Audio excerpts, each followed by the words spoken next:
देश के मुसलमानों की सबसे बड़ी तंजीम all India Muslim personal law board ने देश के तमाम मुसलमानों से एक ज़रूरी अपील की है और बहुत कम टाइम रह गया है और आपकी ज़िम्मेदारी है इस वीडियो को तमाम मुसलमानों तक पहुंचाना, ख़ास तौर पर उन मुसलमानों तक पहुंचाना, उन लोगों तक इस वीडियो को शेयर करना जो किसी मस्जिद के मुतवल्ली है, कब्रिस्तान के ज़िम्मेदार हैं, मदरसा के मुतमिम हैं या दरगाह के इंचार्ज हैं या फिर किसी भी तरह की वफ़ के जायदाद के वो निगरां हैं, ज़िम्मेदार हैं। तो उन लोगों तक इस वीडियो का पहुंचना ज़रूरी है। All India Muslim personal law board ने बाज़ाब्ता एक वीडियो जारी की है, प्रेस रिलीज़ भी जारी किया है all India Muslim personal law board ने, और कहा गया है कि औकाफ की तमाम जायदाद और प्रॉपर्टी का उम्मीद पोर्टल पर रजिस्टर्ड होना ज़रूरी है और 5 दिसंबर तक ही टाइम है। अगर 5 दिसंबर तक औकाफ की जायदाद का रजिस्ट्रेशन उम्मीद पोर्टल पर नहीं हो सका तो फिर वो जो प्रॉपर्टी है वफ़ की प्रॉपर्टी नहीं मानी जाएगी, सरकार अपने कब्जे में ले सकती है।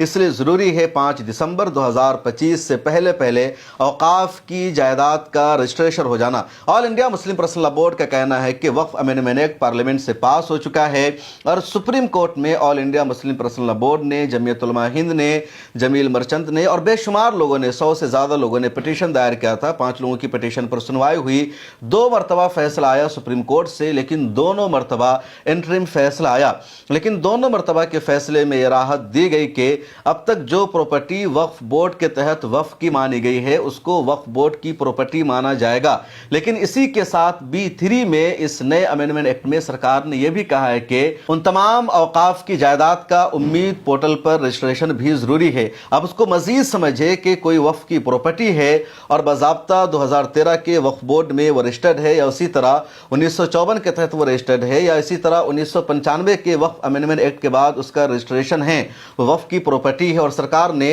अब तक वो तमाम ज़मीनें, वो तमाम जायदाद जो वफ़ की प्रॉपर्टी मानी गई है उन तमाम को वफ़ की प्रॉपर्टी तस्लीम कर लिया है। वफ़ का स्टेटस उससे नहीं छीना जाएगा।